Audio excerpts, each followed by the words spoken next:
ਤੇ ਇਹ ਗੱਲਾਂ ਨੇ ਕਿ ਇਹ ਫਿਰ ਜਿਹੜਾ ਬੰਦਾ ਕਿਸੇ ਦਾ ਬੁਰਾ ਨਹੀਂ ਸੋਚਦਾ, ਹਰ ਵਕਤ ਅੱਛਾ ਸੋਚਦਾ, ਕਿਸੇ ਦਾ ਨੁਕਸਾਨ ਨਹੀਂ ਕਰਦਾ, ਨੁਕਸਾਨ ਦਾ ਸੋਚਦਾ ਨਹੀਂ, ਇਹ ਅੱਲਾਹ ਤਾਲਾ ਦੇ ਹੁਕਮਾਂ 'ਚ ਹੁਕਮ ਹੈ ਕਿ ਉਹਦੇ ਜਿਸਮਾਨੀ ਬਿਮਾਰੀਆਂ ਤੋਂ ਬੰਦਾ ਪਾਕ ਰਹਿੰਦਾ। ਇਹ ਅੱਲਾਹ ਤਾਲਾ ਦਾ ਹੁਕਮ ਹੈ ਕਿ ਜਿਹੜਾ ਬੰਦਾ ਕਿਸੇ ਦਾ ਨੁਕਸਾਨ ਨਹੀਂ ਕਰਦਾ, ਕਿਉਂਕਿ ਹਰ ਇਨਸਾਨ ਨੇ ਨਾ ਆਪਣਾ ਦੁਨੀਆ ਦੇ ਉੱਤੇ ਜੋ ਵੀ ਬੀਜਣਾ ਨਾ ਉਹਨੇ ਵੱਢਣਾ। ਜੇ ਉਹਨੇ ਕਿਸੇ ਦਾ ਨੁਕਸਾਨ ਕੀਤਾ ਤਾਂ ਉਹਨੇ ਆਪਣਾ ਨੁਕਸਾਨ ਵੇਖ ਕੇ ਦੁਨੀਆ ਤੋਂ ਜਾਣਾ। ਇਹ ਮੇਰੀਆਂ ਗੱਲਾਂ ਨਹੀਂ, ਲੇਕਿਨ ਮੈਂ ਇਹਨਾਂ ਗੱਲਾਂ ਦੇ ਉੱਤੇ ਕੋਸ਼ਿਸ਼ ਕਰਨਾ, ਅਮਲ ਕਰਾਂ, ਤੇ ਮੈਂ ਸਮਝਦਾ ਕਿ ਮੇਰੀ ਜ਼ਿੰਦਗੀ ਖੁਸ਼ਹਾਲ ਹੈ ਔਰ ਮੈਂ ਤੰਦਰੁਸਤ ਹਾਂ।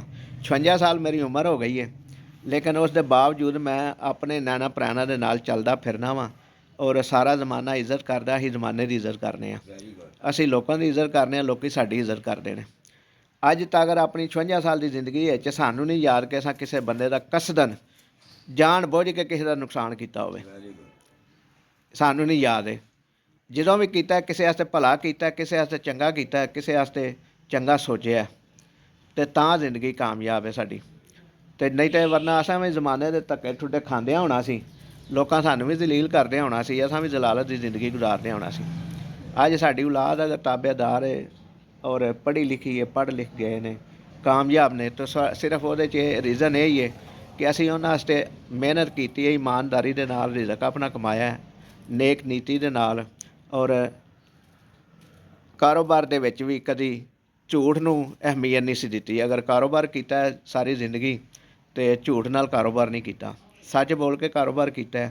ਜਿਨ੍ਹਾਂ ਲੋਕਾਂ ਦੇ ਨਾਲ ਕਾਰੋਬਾਰੀ ਸਾਡੀ ਜ਼ਿੰਦਗੀ ਗੁਜ਼ਰੀ ਹੈ, ਉਹ ਅੱਜ ਅਗਰ ਕਾਰੋਬਾਰ ਸਾਡਾ ਖਤਮ ਹੋ ਗਏ ਆ, ਮੁੱਕ ਗਏ ਆਵੇ, ਤੇ ਆਜ਼ਾਦ ਹੋ ਗਏ ਆ, ਵਿਹਲੇ ਆ, ਤੇ ਉਹ ਲੋਕ ਅੱਜ ਤੱਕ ਸਾਨੂੰ ਯਾਦ ਕਰਦੇ ਨੇ। ਹਾਲਾਂਕਿ ਕਾਰੋਬਾਰੀ ਜ਼ਿੰਦਗੀ ਖਤਮ ਹੋਇਆ 6 ਸਾਲ ਹੋ ਗਏ ਨੇ, 6 ਸਾਲ ਹੋ ਗਏ ਨੇ ਕਾਰੋਬਾਰ ਬੰਦ ਕੀਤਿਆਂ।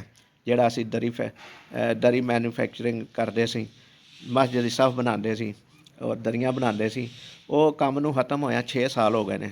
ਕਰੋਨਾ ਦੇ ਦੌਰਾਨ ਖਤਮ ਹੋਇਆ ਸੀ, ਲੇਕਿਨ ਉਸ ਦੇ ਬਾਵਜੂਦ ਜਿਨ੍ਹਾਂ ਦੁਕਾਨਦਾਰਾਂ ਨਾਲ ਅਸੀਂ ਕੰਮ ਕਰਦੇ ਰਹੇ ਹਾਂ, ਉਹ ਅੱਜ ਵੀ ਸਾਨੂੰ ਯਾਦ ਕਰਦੇ ਨੇ, ਅੱਛੇ ਲਫ਼ਜ਼ਾਂ ਨਾਲ ਯਾਦ ਕਰਦੇ ਨੇ, ਕੰਡ ਪਿੱਛੇ ਵੀ ਬੁਰਾਈ ਨਹੀਂ ਕਰਦੇ, ਕਿਉਂਕਿ ਅਸਾਂ ਬੁਰਾ ਕੰਮ ਕੀਤਾ ਨਹੀਂ। ਇਹ ਸਾਡੀ ਜ਼ਿੰਦਗੀ ਦਾ ਮਕਸਦ ਸੀ।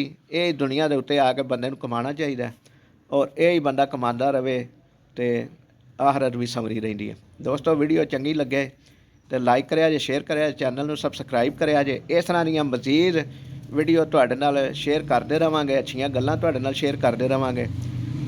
ਔਰ ਤੁਹਾਡੇ ਉੱਤੇ ਜ਼ਿੰਮੇਵਾਰੀ ਇਹ ਹੈ ਕਿ ਕਮੈਂਟ ਸੈਕਸ਼ਨ ਵਿੱਚ ਕਮੈਂਟ ਕਰਕੇ ਸਾਨੂੰ ਆਪਣੀ ਰਾਏ ਨਾਲ ਜ਼ਰੂਰ ਆਗਾਹ ਕਰਿਆ ਜੇ। ਜਿਉਂਦੇ ਰਹੋ, ਵਸਦੇ ਰਹੋ, ਆਪਣੇ ਪਿਆਰਿਆਂ ਦਾ ਬਹੁਤ ਸਾਰਾ ਖਿਆਲ ਰੱਖਿਆ ਜੇ। ਅੱਲਾ ਨਿਗਹਿਬਾਨ।